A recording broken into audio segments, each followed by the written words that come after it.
All right, I'd like to call this meeting to order. Madam Clerk, will you please call the roll? Councilmember Gregg. Here. Councilmember Shealy. Here. Councilmember McBride. Here. Councilmember Mitchell. Councilmember Brady. Present. Councilmember Gregory. Here. Councilmember Waring. Councilmember Seekings. Councilmember Tinkler. Councilmember Bowden. Councilmember Appel. Councilmember Parker. Here. Mayor Cogswell. Here. I'd now like to call on Councilman McBride to give the invocation and lead everybody in the Pledge of Allegiance. Please bow your heads. This is a presidential prayer from President James Monroe back in 1818. For these inestimable blessings, we cannot but be grateful to that providence which watches over the destiny of nations.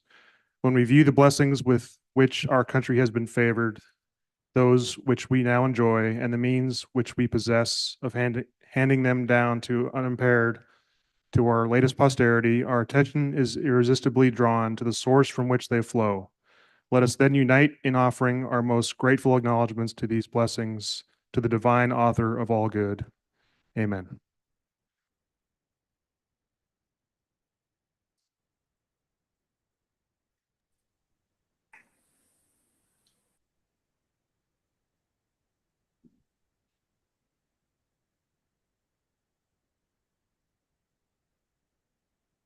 All right, we have one proclamation tonight celebrating Native Americans, but unfortunately, I don't think that the participants are here or maybe were able to come. So I'm going to go ahead and read the proclamation and we will continue on with the agenda.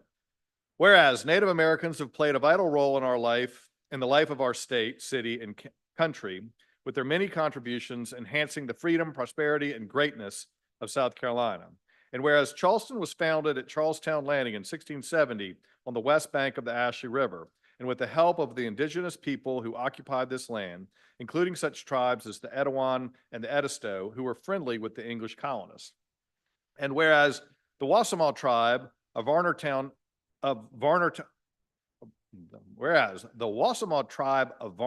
Indians, a state-recognized sovereign nation, has preserved the history, culture, and unique heritage of South Carolina's Native American people. The tribe continues to play an essential role in maintaining their ancestral traditions and enriching the cultural landscape of our city. And whereas the Wasamaw tribe, whose ancestors include Edisto, Etowah, Catawba, and Cherokee peoples, established a settlement community near Carnes Crossroads and the Wasamaw Swamp in the late 1700s after being removed from their ancestral lands, and have resided in Berkeley, Dorchester, and Charleston counties ever since, contributing significantly to the history and development of this country. And whereas the Wasamaw tribe was historically known as the Somerville Indians and formally acknowledged as such by the Bureau of Indian Affairs in 1977, is among the Native American communities whose descendants still reside in Charleston and across South Carolina today, preserving their legacy and traditions. And whereas the Wasamaw tribe has a long-standing engagement with the city of Charleston, actively participating in discussions on land and cultural preservation and community development to ensure their needs and perspectives are incorporated into local governance. And whereas Wasamaw tribe members have served with valor and distinction in wartime, and their artistic, entrepreneurial, and cultural contributions have greatly enriched the heritage of Charleston and the state as a whole, as evidenced in the cultural classes offered monthly, along with the annual cultural festival and powwow held by the tribe each October. And whereas the South Carolina General Assembly has recognized November as National Native American Heritage Month in South Carolina. Now, therefore, I, William S. Cogswell, Mayor of Charleston, South Carolina, along with my fellow members of Charleston City Council, do hereby proclaim November 2024 as South Carolina Native American Heritage Month.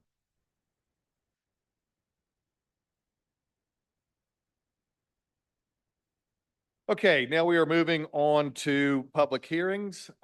We have 6 items on the agenda tonight. Madam Clerk, how many people do we have signed up to present?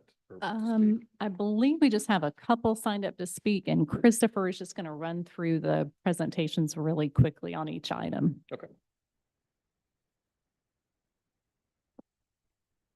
you, Mayor, members of council. Can you all hear me? Is this coming through? Yep. Okay, great. Okay, so the first one we have is the Sea Islands Comprehensive Healthcare PUD that was put together about 20 years ago and modified many times over the years. And now that the land is being conserved in general, other than the Sea Islands facility, and other than a small residential development that's coming in as affordable housing, the rest of the PUD doesn't need to be there. And so we're going to work to take that away via this change. Here's an image of the site. And this site, of course, I think most of you all know very well, the Angel Oak is kind of at the center, and the sea area is zoned green, or shown in green, and its zone conservation. The PUD covers the rest of the area in the kind of purplish pinkish color. And so that would go away and be replaced with a variety of zonings. Here's an aerial of the site. And in our comprehensive plan, it shows is basically low impact and conserved on the lands that are the park site and recreational and park area. Then the Sea Islands facility shows in that kind of city center area of the red over there to the left. So that's in line with the changes that are coming for the PUD. And so this is an image that gives you a better sense of the parcels that are going to go to conservation, which is the land immediately around the Angel Oak, and the parcels to the south, the Low Country Land Trust owns, or southeast, and the parcels to the northwest and northeast as well. And then the Sea Islands facility would would go to LB, which allows for their current uses. And then the new Esau Jenkins housing, that's affordable housing that's going in up on Maybank, would go to DR2, which matches the density of the affordable housing that's going in that location. And this has been reviewed by Planning Commission and recommended for approval by that body. Then moving on, the second item is an ordinance amendment. This is in line with some of the things that council has been talking about in reference to redevelopment efforts in the Sam Rittenberg area.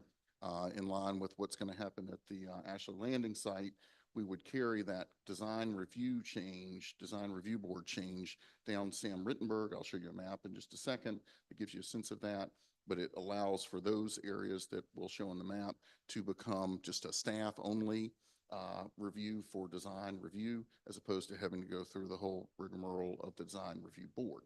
And this will help encourage redevelopment. It's in line with the West Ashley redevelopment TIF. And these are slides that we had at Planning Commission that just kind of give the background. I'm happy to go in these in more detail if you all have questions.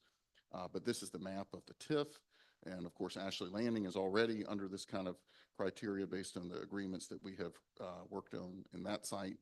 But everything that is in that pink color would have, or the more purplish color would, is part of the TIF and would be subject to this change. And then this map also shows the Special Job Center area that was created in 2016 that also gets the staff only review as well. So we're getting to a lot of these key redevelopment sites as being a much easier process of staff only review. And this has been reviewed by our Planning Commission, and they recommended approval of that as well. And then we have some recent annexations, getting those zoned. This is 620 Blitch Ridge. It's a request to come in the city as residential office. Here you see it here. It's directly across the street from a parcel that's zoned CT. It's in our doo-wop overlay, and these changes, the change in zoning on this site would be in line with the doo-wop overlay. There's an office to the south of it as well in Charleston County. Here's an image of the property itself, and I believe the building on the right that's yellow is now used as an office there.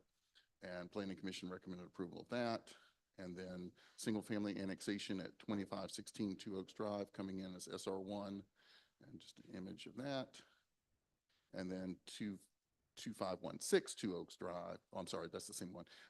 2540 Birkenhead coming in as SR1, and an image of the property there and the site. And Planning Commission recommended for that.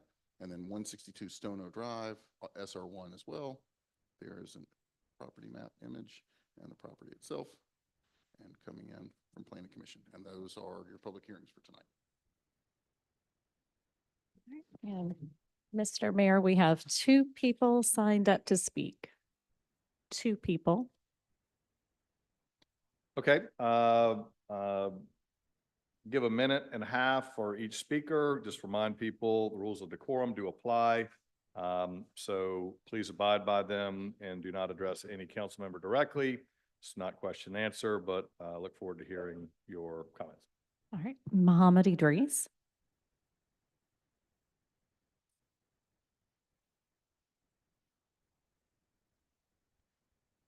Anthony Bryant.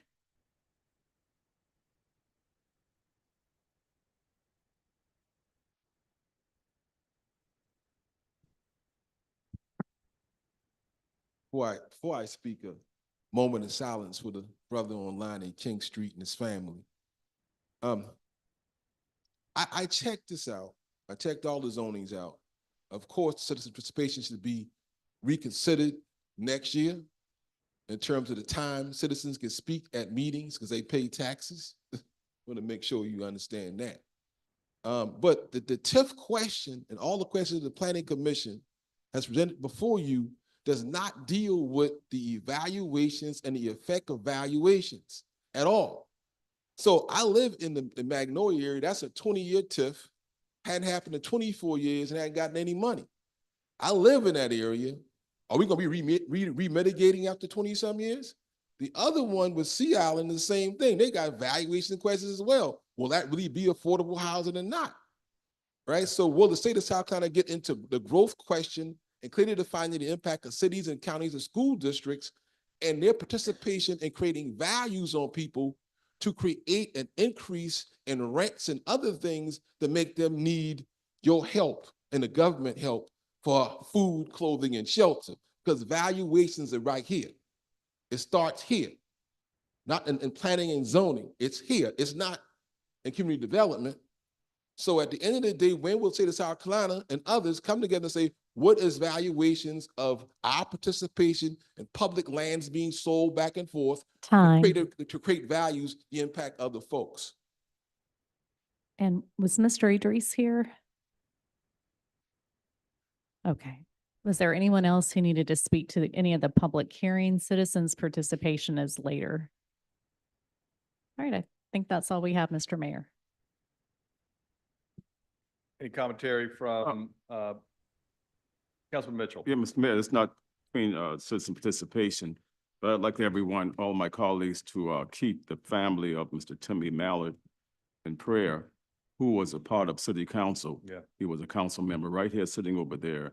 And I haven't heard anything about it since I wasn't here. I don't know if it was brought up, but I just want to make sure that we keep the Mallard family in prayers because he was one of the colleagues here on city council with me. Thank you. Thank you, Councilman Mitchell. Any other comments? Mr. Mayor. Mr. Idris, you want to, we just went through public, but I'll allow you a minute and a half to speak if you'd like. We're on public hearings. Public hearing? You had signed up. Evening.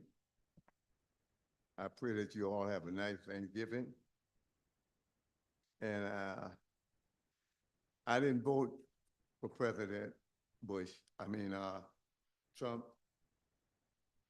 but I'm glad he got elected. I voted for our mayor because I believe that he could do a wonderful job for our city. He has the name Carswell. He has the name William, and that have great power in those two names. And I pray Allah that he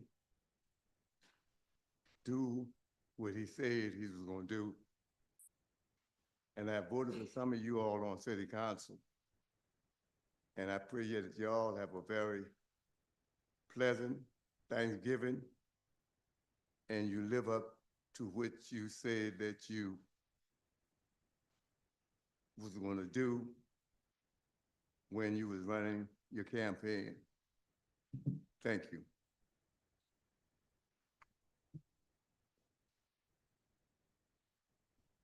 Any other comments related to items on Councilwoman Parker?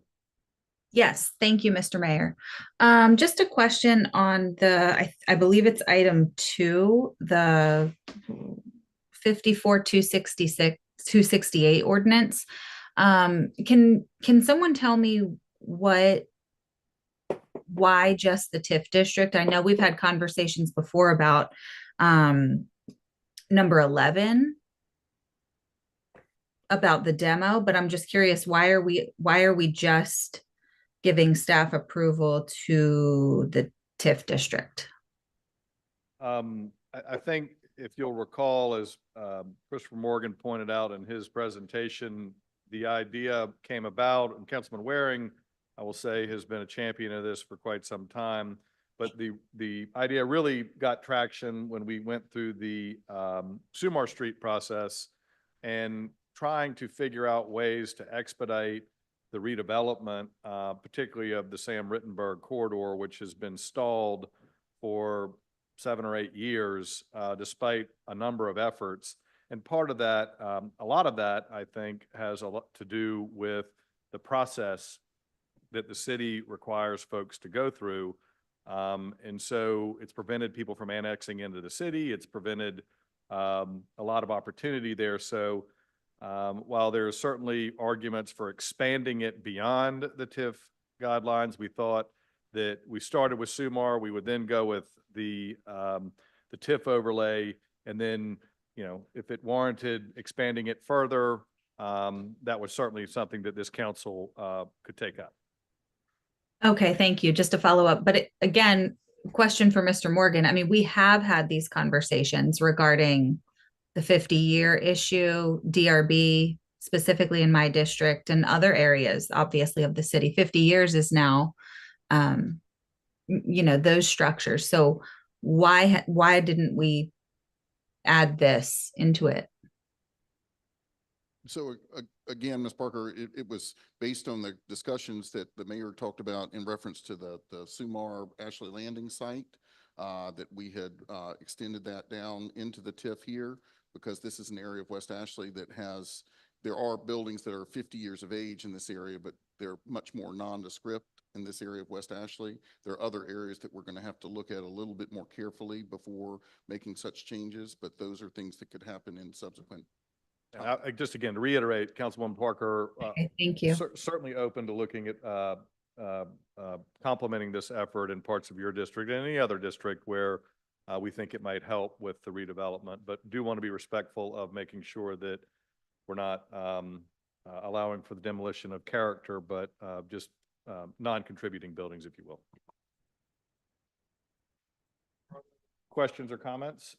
Councilman McBride? Just for item 1, thanks for the brief on the Angel Oak area. I just want to give everybody an update that Low Country Land Trust briefed the council at the Parks and Recreation Committee back in October 21st on the Angel Oak project, and it's great, and the great collaboration with the city, and I believe and with the county as well.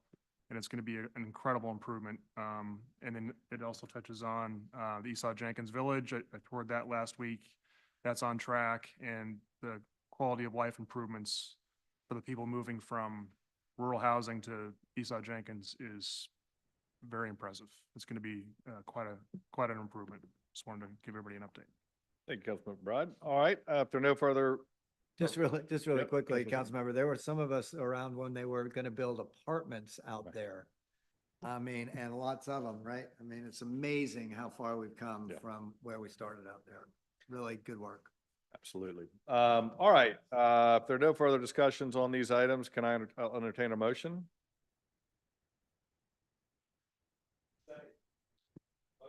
We have a motion probably seconded to approve items 1 through 6. All those in favor? Aye. Opposed? Ayes have it. All right, we are now on to Wait, I'm sorry, Councilmember Parker has her hand up. I'm sorry. Yeah, Madam Clerk, just a nay on 2, and if I can explain my vote, I just would have rather this gone to committee for further discussion. So just a nay on 2, please. Thank you. We are going to approve council minutes for November 12th. The special meeting on November 4th will be approved at the next council meeting. So just wanted to make that clarification. So can I take a motion? to Move for approve, approval. Second. November 12th. Got a motion, properly second. Any further discussion? If none, approval by saying aye. Opposed, ayes have it. All right, we are now on to citizens' participation. Madam Clerk, how many folks do we have signed up to speak? We have 4 speakers for tonight. All right, we'll give a minute and a half for each speaker. Again, just reminder, rules of decorum. Please adhere to the rules of decorum. Do not address council members directly. If you do not abide by rules of decorum, I'll give you one warning. If you continue, you will be asked to leave the meeting. So, Madam Clerk, please call the first speaker. All right, Mohammed Idris.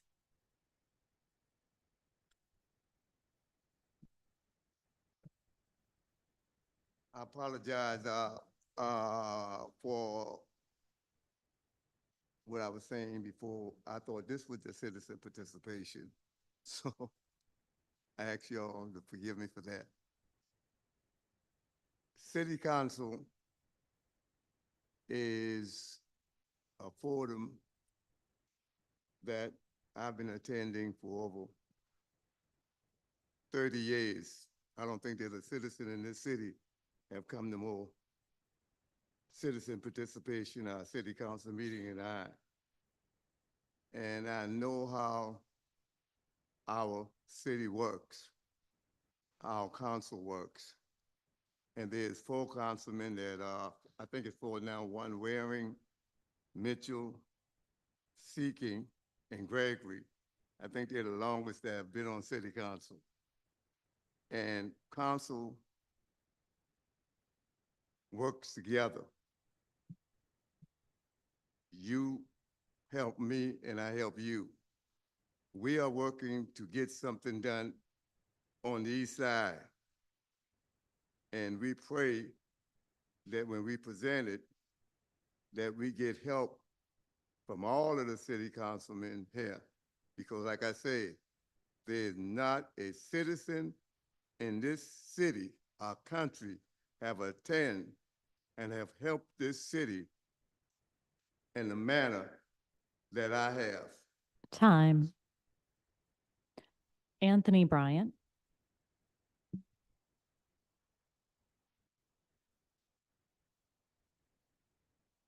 Senator Tim Scott appointed me to the BZA 3 times. I go to the South Carolina Attorney General's meeting in North Charleston. The program and activities in which he has of allegers against allegees, you have to go through a process to become a victim of something, right? Called, court. So how could somebody be a victim in advance, absent of that happening? Senator Scott, basically, I believe separate church and state. I'm a Charlestonian. Why? Slavery. Why? Jim Crow. Why? Religious groups and organizations stamp that. Okay, so that's my history that I don't share with nobody. So separation of churches, I said, I'm against church and I'm against state, I like it separate. So I can see everything a little better. Let me be clear returning that. This brother what happened to this brother, right? What if you were a citizen with a registered gun downtown, right? And how would the police determine whether or not you're that person or not? What notice do you get? You own a registered gun in South Carolina. Oh, you don't? Guess what happens? You're a black man in Charleston, registered gun, you get the same thing he got. So ask the senators and House members, what are they gonna do about fair notice of people owning guns legitimately, by and large, that are black, right? And the cops can come out and say, you did it. And you took it. So I just want to let you know that as a black man, right? There's a black man that was something to you or nothing to you, and you may have sanctioned the death of another black man who ain't a criminal. Jason Wilson.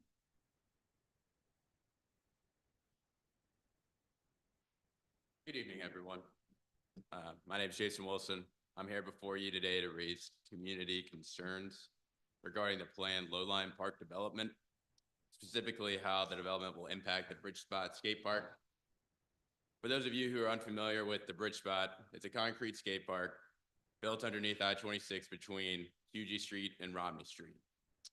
Professional concrete workers and local community members have built this space over the past roughly 10 years.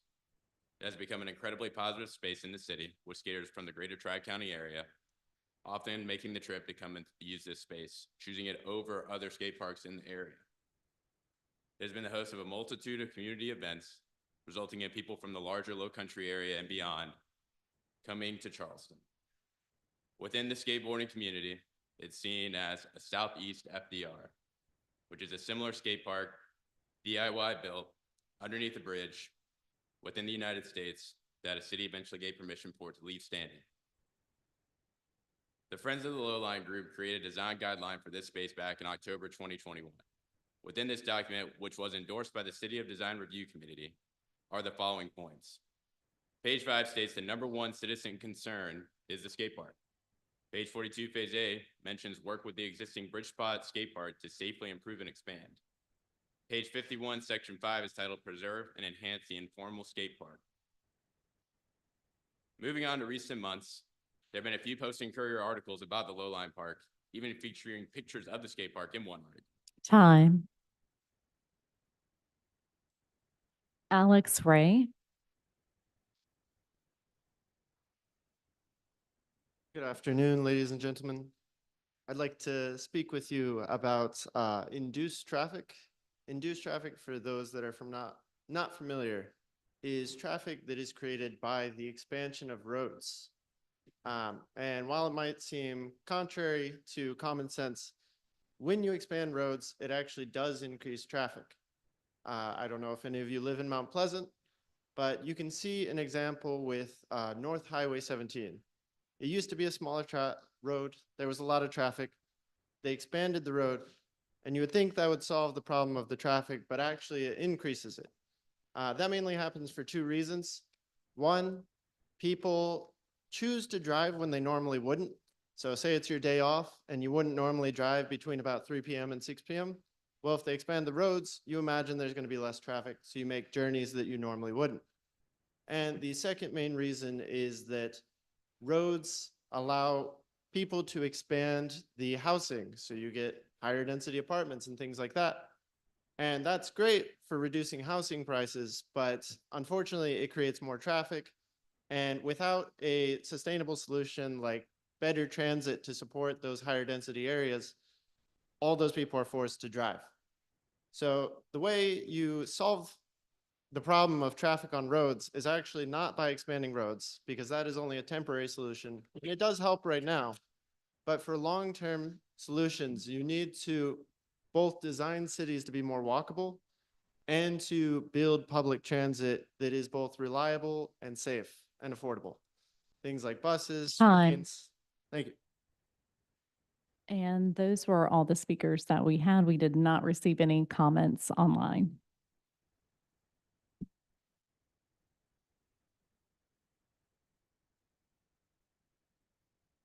Yeah, I believe we have some folks from the Native American community. If you want to come on up to the dais, we already read your proclamation, and I know parking is a little problematic downtown, maybe the traffic, I don't know, but come on up, and if you wanted to say a few words and just, you know, we appreciate what y'all have done and give you the proclamation. How are you? Thank you for inviting us. I do apologize. We thought this was at 6. But thank you for allowing us to be here and recognizing us during the Native American Heritage Month. As you know, I'm the acting vice chief of the Wassaw tribe of Irontown Indians. We're a community that initially was from the Charleston Peninsula, Daniel Island, and then got pushed to Berkeley County. So it was very nice to be able to partner with Charleston. We partner with the city as well as the college here for a lot of engagements and events, and we hope to do so in the future. We are also pursuing federal recognition, both through the BIA and for the congressional route with our local senators and congresspeople. So as we grow and as we receive further recognition and further opportunities, we hope to continue to partner with the city to bring that to both the city and the people who live here. Thank you. Thank you.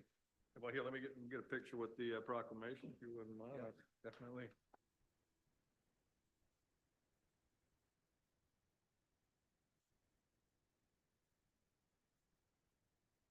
Thank you so Appreciate much. y'all coming. Thank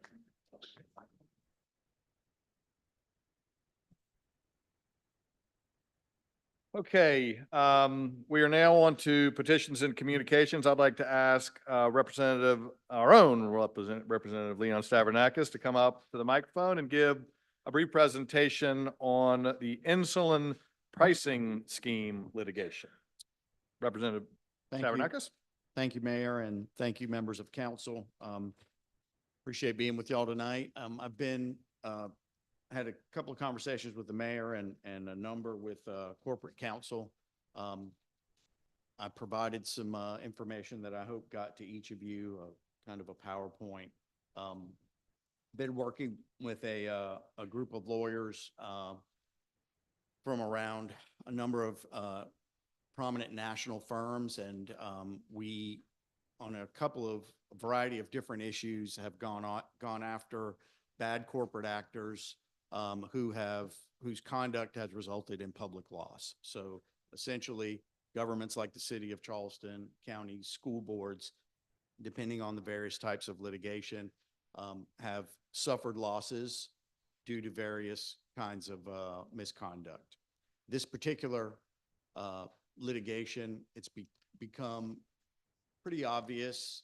It's even been noted by the Federal Trade Commission that a very small group of insulin manufacturers and a very small group of pharmacy managers have artificially inflated the costs of insulin in the United States. There are a number of markers you can look at to show that this is an artificial inflation in costs. And of course, these costs, when it comes to your city employees, your insurance plan, are then passed on to taxpayers and to those employees individually. We've done some preliminary investigation into where the city is situated on this issue. We feel pretty confident that the city could bring a claim and might be entitled to a recovery. In that package, you see a little bit about the group that I've worked with, and just if it's any comfort, we've represented literally dozens of public entities in South Carolina and around the country in various types of litigation. We've had a lot of success in securing recoveries in various types of litigation. Obviously, every case is different, every client's different, but we feel comfortable enough that I'm here today asking you to consider moving forward. Just not to get in too much of contractual stuff, but the risk will all be borne by the group of lawyers. We will front whatever the litigation costs to the city are. And keep in mind, these are massive companies we'll be suing. I mean, it'll be expensive, but we will front those costs.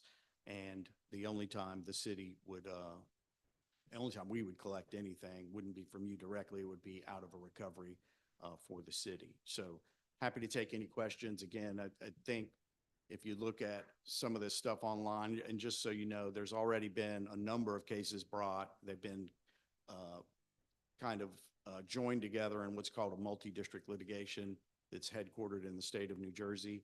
And our group has counsel within our group that is part of the leadership panel on that multi-district litigation group. So you'll be well represented. And again, we feel like we have a really strong group. We've been successful in the past. And of course, I would serve as your local counsel here so that I was available to the city, to corporate counsel, to the mayor, members of council for information anytime during the pendency of the claim. Happy to answer any questions. Quick question. Is the number of suppliers artificially limited?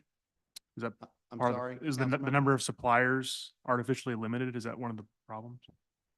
I don't know that the number of suppliers is artificially limited, but certainly if you look, the main thrust of the claim is that the cost of manufacturing insulin has been static for 40 years, but the cost to the consumer has gone up hundreds and hundreds of times only in this country. And again, this kind of scheme that's in place was brought to the attention of the Federal Trade Commission. They very much reprimanded and cited it as actionable conduct, and which is one of the precursors to these claims being filed. So we feel really strongly about the fact that there's actionable conduct here. I'm not sure, again, that the number of providers is being suppressed. It may well be, but we have very strong evidence that the pricing is orchestrated and is greatly inflated, which again is causing a loss to employees and to taxpayers. And Councilmember Parker, I think, has her hand up. Councilwoman Parker? Thank you, Mr. Mayor. So I think I understand, I mean, you're going after this, from the city's perspective, like we've been hit with the cost, but how will this impact the consumer? I mean, for our employees, you're insinuating or alleging that, if this is the case, then our employees have obviously paid a higher cost, correct? But what I think from what I understand, you're searching for a settlement and the settlement will come back to the city, but where is the benefit? How are we passing that to our consumers, our employees? So there may well be individuals that bring claims, but the main benefit to individuals, employees in your case as a city, will be that the number one goal of the litigation is to end the price fixing scheme. So the lawsuits that have been filed are asking for injunctive relief against this scheme, which if it's struck down will bring the cost of insulin back down to market value, and that will benefit everybody individually and of course benefit the city going forward. The recovery, of course, would be for past inflated costs passed on to taxpayers as a city, but you would also win going forward by that scheme having been dismantled and the cost being brought back to what it should be in the normal market. And of course, the individuals would benefit from that as well. Okay. And follow-up question. I mean, are we going to see something from the federal level that's already working to change this, especially with the new administration? That's difficult for me to answer. I don't know. There's already been some federal action on insulin, but it's benefits, I would say, a limited number of citizens and doesn't do anything to affect the scheme.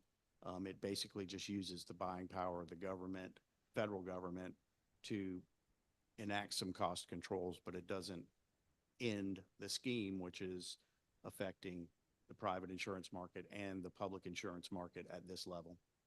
Okay, thank you. Sure. Councilman Waring? Yeah, thank you, Mr. Mayor.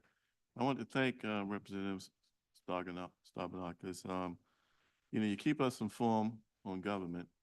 Now you're keeping us informed from the private sector side that in some cases we were wrong. My mother-in-law, who's since passed on prior to COVID, was in that scheme. I mean, she was on fixed income and but for family assistance, she could not afford her insulin.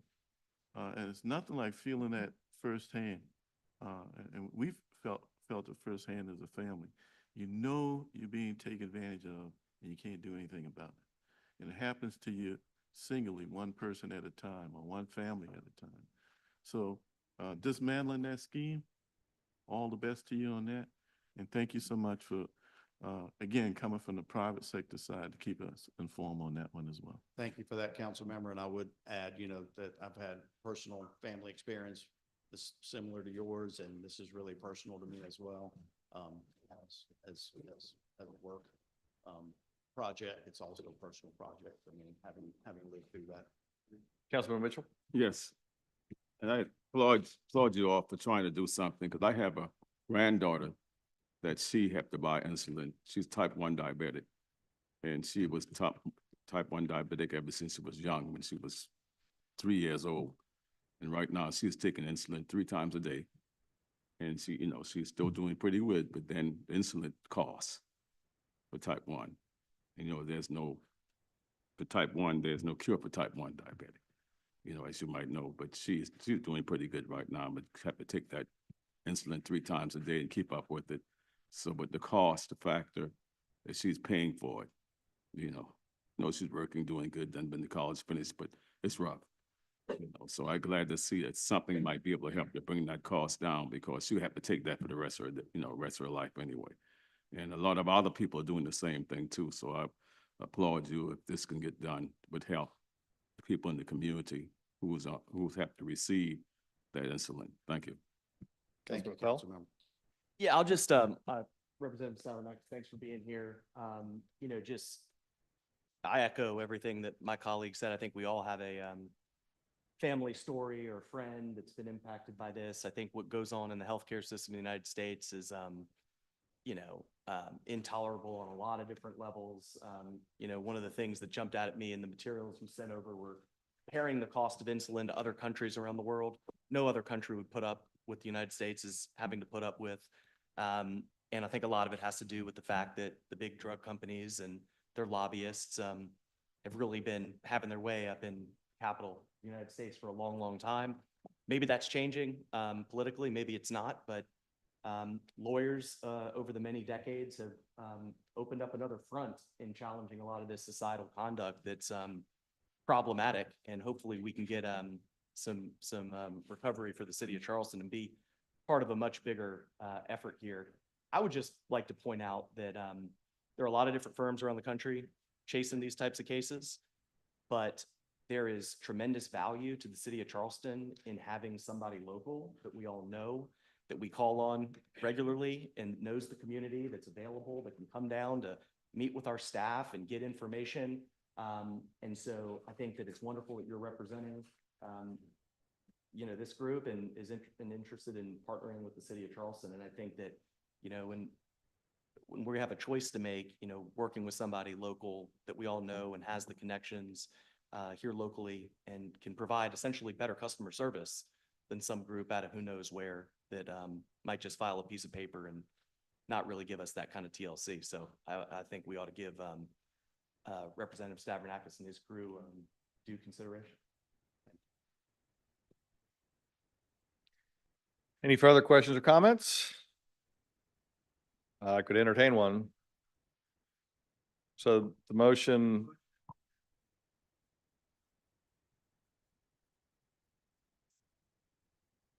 All right, we have motion properly seconded. Any further discussion? If none, all in favor, signify by saying aye. Aye. Aye.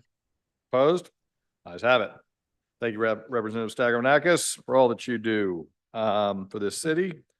I look forward to working with you. Now I would like to call on council members Shealy and or Mitchell to, if they would like to give any updates from their time down in Tampa at the NLC City Summit. Okay, Councilman Shealy and I attended the NLC in Tampa, Florida. And what we are here asking, trying to convince most of our colleagues to start attending these national leader cities, because you receive a lot of different information at the national leader cities, dealing with homelessness, infrastructure, budget, you know, and water plan, anything that the local offices, local division is looking for or dealing with in their city. And you have a lot of classes that you can attend. There are some free classes, some of that you pay, but you can receive a lot of information that you can come back and bring back to the municipality that you're in. And this is what we are encouraging, you know, the colleagues on council to do so. I mean, the money is there in the budget for you to go, but we are not using it. Right now, the only person that's been to the council, to the meeting at the NLC the other day is Councilman Shealy and myself, only two. But there's a lot of information you can learn being a council member, what you can do and what you can't do. Even with the mayor job is to do as being the mayor. There's a lot of information you can receive. And if you ever go back and look on the website so far as what I have received, you will see the different classes I attended, even graduated from the NLC, the NLC University, how many classes I attended there with the core hours that I attended. And that's how you learn a lot of different things that you can come back to your city that you represent or your constituents you represent and try to include some of those things that you've learned in those cities. It might not be everything, but there's some things you can kind of include in the city that you represent. Because we're dealing with the same thing most of the cities dealing with: water, We're dealing with homelessness, housing. We're dealing with infrastructure. We're dealing with budget. All these things you can learn. You can be educated to some of these things. Some people come and figure sometimes we know it all, don't know it all. I've been here all these years and I don't know it all. You're still learning every day. And that's why we encourage the council members to go to these classes if they can, if you finally can. You have the municipal association that's coming up in March. There's another one coming up in March. You know, and if you're available, you need to contact the clerk to let them know that you are planning on going. Because when you wait to the last minute to go, then you might be staying in Timbuktu like I did sometime, you know, way out of the way. So you got to really let them know if you're planning on going and attending these NLC or the municipal association, but you have a lot of things learning, even for first timers. So a lot of information is given there. So I encourage you to go, and if you get a chance, go back and just pull my agenda up on the website and see the classes that I've attended. There's a whole lot. I mean, 80-something different core courses I received with the NLC University. It's a lot. You learn a lot. You'd be surprised. I might not say it all here on this council, but don't think I don't know it. Don't fool yourself. I might let some things go by, but I know it. I just sit here. It's here to represent your constituents the best you can, but having the information on council so you can make a fair and good decision on anything you do. You're not just flying blindly or just voting in the air. I don't do that. I don't do it, you know. So this is what I try to vote with my colleagues. We work together. But Kevin had attended some classes and he attended some other information. He have some other information he can share with you. But this year, the NLC celebrates their 100th year. They started in 1924, and they're a nonpartisan organization. They go to Capitol Hill to fight for certain things that is affecting the local municipalities throughout the state, throughout the United States, actually. And this is what their job is, dealing with infrastructure, dealing with homelessness, dealing with anything that the local municipality is doing. This is what the NLC does. So they started in 1924, as I stated, and this is the glasses that they give, I think. Could you please put those on, Councilman? Kevin have his glasses. I'm gonna give this one to the mayor. He can read this one around because I don't need it, you know. But this is the glasses that they give us, and they give us some other things that they were celebrating this the 100 years of the NLC in existence. And they're on Capitol Hill. Doesn't matter whom is president, because they go there on Capitol Hill to fight for that. And that's what it is. It's a nonpartisan organization. That's what they are. And this is what they do on Capitol Hill. And you will probably see a lot of things you'll be reading about with homelessness and all these things, and infrastructure and all that. The NLC does all of that for the local municipalities. So this is why I'm advising. So I'm gonna turn it over to Kevin, because Kevin got some things and some notes he took. Yeah, thank you, Councilman Mitchell. And he's absolutely right. The first year we went, in fact, Councilman Mitchell and Councilman Lewis talked me into going. And I can remember they said, hey, you need to get into these classes. And they told me you need to get into some of these budgeting classes. And I still kind of think back to some of those budgeting classes, even though I'm probably not as good as some of you are on the budgets. There's things that I think back to then. If you want to challenge Brady on his point of orders or whatever, there's classes for that as well. So, you know, but they meet twice a year, as Councilman Mitchell was saying. This month it was a 5-day event. So I only was able to attend 2 days of classes because I flew in on Tuesday afternoon, left on Friday. So Wednesday and Thursday, I really stacked up everything. But there were some great sessions. One of them that I chose to attend. Well, first of all, there's 181 sessions when I look back through that agenda. So anything and everything that we question in this council can be answered there by not only NLC staff, but other people that are in our same positions all over the country. And it's incredible the amount of knowledge that's there. I mean, thousands of mayors and council members and city employees that are there that can, whatever question you've got, they can answer it. And when I was listening to the community development meeting the other day, I thought, well, some of these questions they're asking, I wish we had gotten together with the National League of Cities and seen all the options that they have for homelessness, including including what was discussed in community development, because the answers were there for those that were asking those questions. But one of the sessions I went to was moving residents from economic stability to security. And Wilmington, Delaware was one of the ones talking on this. Wilmington, Delaware, St. Louis, and Dallas in this particular session. There were other sessions where other cities were, but some of the incredible things they're doing. Wilmington, Delaware, they're working with pregnant women that are getting ready to start a family that are, you know, maybe not real financially stable, but they're teaching those ladies how to become financially stable, and they're actually helping them financially a little bit so that they can successfully raise these children. But another cool thing that Wilmington, Delaware was doing is they shared about a public-private partnership with training residents on how to become developers. It's a really cool concept, but they teach them how to rehab houses in these blighted areas, and they can sell these houses, they can make a profit off of it, and then redo it all over again. But at the same time, it's revitalizing a neighborhood, and they have to sell those to people who need affordable housing. So, so there was one example where they have 40 vacant houses in this area. Like I said, the houses can't be rented out. They had to be sold for affordable housing. Homeownership assistance was provided to those trying to buy those homes. So they built entrepreneurship, they revitalized the neighborhood, and they provide housing to people that couldn't afford housing. So it was just incredible stuff.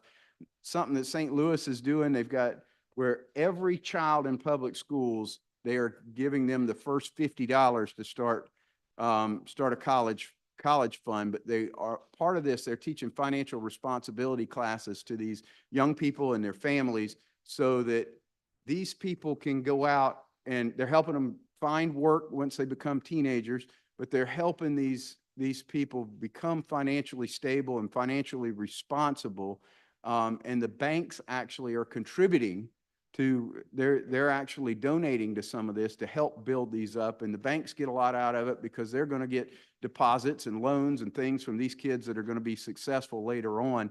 And another thing that St. Louis is kind of doing with this too is they have a banking scorecard, which was real interesting, where they have 16 banks that they work with, but they rank these banks that are contributing to blighted communities or communities that are less fortunate. And if those banks are helping those, then they end up at the top. And now they have banks calling St. Louis saying, how do I get at the top? What do I need to do to get on there? So they've got some great things going on. I won't go into what Dallas is doing, but Dallas is doing some things with their 9 drivers of poverty and counseling people.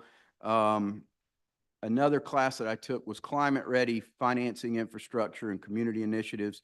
They talked about a wide range of financing tools, but they talked about these tax credits and how we need to be taking advantage of the tax credits that are out there for solar and for any kind of clean energy that's out there. It's almost like a rebate, but we need to be making sure we're taking advantage of those. It stacks on top of grants. So you can have grants, you can have green lending, and then you still get this refund from the government, you know, back to help with the cost of that. So they gave an example. They said, if you bought 100 electric cars, there's no cap on it. So you'll get credits on 100, and it's something that it can't be refused. You fill out the paperwork, you get the rebate back, and they help pay for those 100 cars, you know, or whatever it may be that's clean energy. There was probably 20 stories of just millions of dollars off these tax credits that were coming back. But one that got me, they talked about how traditional infrastructure like road grants that have a climate element can become eligible for some of these grants and credits. But Dearborn, Michigan was awarded $35 million because they put LED lighting on their roads and reduced their carbon footprint. But I mean, some of the out of the box thinking that's going on at NLC is it's just incredible what we can learn. The other class I took was attracting and retaining talent in city positions, and the way it's changed since COVID, and the flexibility that when people are leaving, a lot of times I think they said 19% of people that leave actually actually got paid more at the job they were at than where they're going. And this is off of statistical data, but it's all because of flexibility, particularly people between the ages of 25 and 35. And they talked about this retirement tsunami that's getting ready to happen over the next few years, and how our leaders in our city or in cities across the country are going to start to retire, and how we're going to have to pick up and what we're going to have to do. They said that if somebody applies for a city job, if they can't do it on their cell phone and do it less than 30 minutes, they'll go somewhere else. They won't even apply if we make it difficult. So, and they talked about ratings on Glassdoor and on Indeed, and they said if you don't have a 4 or a 5, your top talent won't go there. I looked up the city of Charleston's scores. We have a 4.1 on Glassdoor. We got a 3.4 on Indeed. So we got a little work to do if we want to attract top talent. But I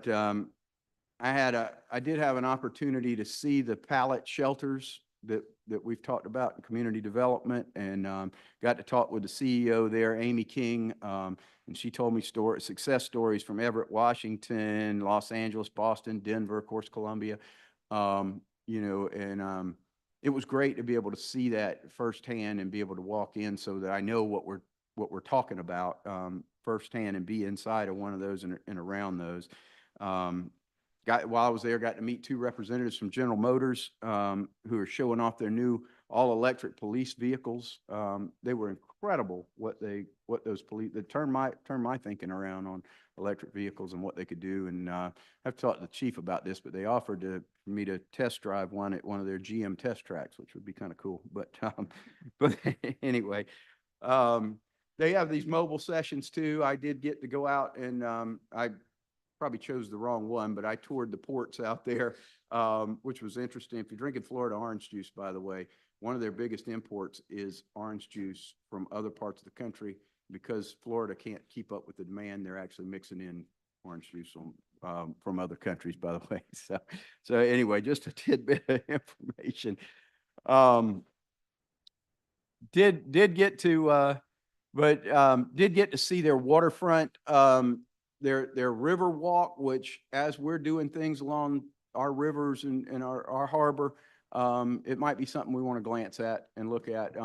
Real impressive, their harbor walk, and got to take a tour with the Tampa Bay Sports Commission also, and how they're putting heads in beds, and the incredible work they're doing. So I've got we're talking about endless, this is a whole book of case studies from different cities on homelessness and what different cities are doing. So that's why I say your community development people, there's so much information there at NLC. And I really think we're missing the boat by not going to NLC and being prepared for, hey, what do we want to get out of this and what do we want to learn? Because you can choose. With 181 sessions out there, you can choose to learn whatever you want to, and the answers are there for us. But we just got to show up. We got to go. So I've gone several times, and every time I learn a tremendous amount. So anyway, sorry I babbled on so long, but No. Thank you. I appreciate it. Councilman Mitchell, you have something else to add? Yeah, so what I'm saying, I'm just admonishing my colleague to please look at it, check your calendar for the dates. And I think you can call Jennifer, and she can give you the dates of the march, what's going to happen in March. If you want to visit Capitol Hill and visit your congressman and all that, they have a date when you can do that as a group, and you can go and talk with them and give them issues that you're having. All this is there. So if you don't utilize those things and you don't make yourself known, then we can lose out on a lot of different things, because a lot of changes are going to be taking place. And a lot of cities right now, if you go and speak with them, they're still dealing with COVID as we speak. They're still having their problems too. So we all in this together. So we have to work on it, but we need to have out the information so we can make the city the best city that we possibly can. Agreed. Thank you, Councilman Mitchell. All right. Thank you for that report. Now we are moving on to committee reports. I'd like to call on Councilman Gregg. Move as amended. All right, got a motion moved as amended. That's Seconded. All those in favor, signify by saying aye. Aye. Opposed? Ayes had it. After we're calling for a second. Oh, we got second readings. Okay, sorry. Second. As amended. We have a motion to take items 1 through 6 together as amended, properly seconded. All those in favor signify by saying aye. Aye. Opposed? We have 1 nay on number 2. Just for the record, Councilmember Gregg was a nay on item M2. And me too as well, Madam Clerk. Councilwoman Parker as well. Okay, thank you. Okay. Move for third reading. Second. We have a motion for third reading, probably seconded. Councilmember Mitchell, I think. I think it was Councilmember Mitchell. All those in favor signify by saying aye. Aye. Opposed? We have 2 nays on item M2. 2 for the third reading. All right, we're now on to, we've got those deferred. Let's see. Councilman Seekings. While you're signing, which you have to do while we're still in session, I would like to call on the senior member of the Berkeley County delegation, Councilmember Gregg, to introduce this council to a distinguished visitor and newly elected official from Berkeley County. And I'm going to hand it over to Councilmember Gregg to do the honors. Thanks. So you have as Councilmember Seeking suggested, a distinguished guest. This is our Councilmember-elect, Jared Brooks, who represents our district, our part of the city of Charleston, part of Berkeley County. He lives on Daniel Island. Would you like to say a few words, Councilmember Brooks? Councilmember-elect Brooks? I really don't want to say anything. But it's too late to back away now, right? So I thank you for the introduction. It's nice to see you. And I met Ross the other night. Mike Seekings comes to all of our Daniel Island Neighborhood Associations meetings, as do you, to update our membership. But I look forward to working with all of you in whatever ways that I can. I am brand new to government, so I'll take as much free advice as you're willing to give. Great to be with you. You'll find no shortage of free advice here, as you can. Thank you. Thank you. Thank you. And thank you for your service and look forward to working with you. Mr. Mayor. I'm sorry, Councilman Brady. Yeah, I just was going to mention a few of us have been bantering back and forth, looking at the council meeting schedule coming up for next year. And tonight kind of brought up the idea of just as we go forward in the future, something to think about is having city council, when we notice the meeting, start immediately following Ways and Means. So that way Ways and Means has a start time, council can start immediately following. Councilmember Rappel had mentioned some other local governments do this around the state. And I would also point out, it seems inherently unfair to overlook my favorite holiday, which is Thanksgiving. When we, in December, move the meetings back so that we're not meeting the week of Christmas, yet here we sit with a fairly light agenda and fairly light attendance on the Tuesday before Thanksgiving, noting that the November 12th meeting is falling on a Wednesday instead of a Tuesday. And if we just did the first and third weeks, similar to how we do with Christmas, we would avoid that conflict as well. So just wanted to put some simple, modest proposal solutions out there. Thank you. I like what you're talking. So I think that we're looking at having a rules meeting. So perhaps we could put together a suggestion for that to be taken up on that agenda as well. And I think it sounds good. So am I done? So no. What else I got? First readings. I got first reading, sorry. All right, there are no first readings, sorry. Yep, and the next council meeting will be next Tuesday, December 3rd, a week from tonight. Mr. Mayor. Yeah, Before Councilman Waring? you gavel us close, let's freeze the the council people in their spot. There's a packet on our desk from Charleston Water Systems that speaks to PFAS, which we often probably more familiar with it being known as forever chemicals.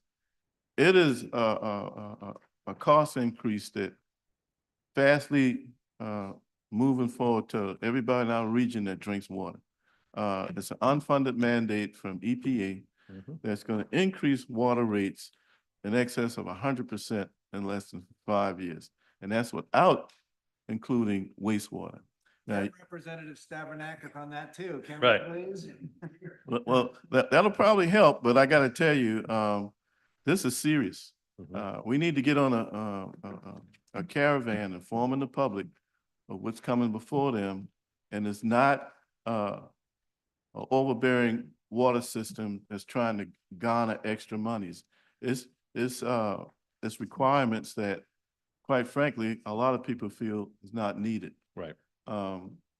But the public doesn't know what's going to hit them. So CPW representatives will be coming before us on city council. They're going to be going to the legislative delegation. They're going to be going in front of county council and even our representative in Washington. We need help with this. Think about people on fixed income, in particular low income, when it comes to the lowest bill in the household should be water. Right. But it won't be in very short order. So please don't cast this in the trash can real quick. Please look at it because everybody in your district is going to need you to be able to be up to speed on this one. We're not going there. Thank you, Councilman Waring. Meeting adjourned.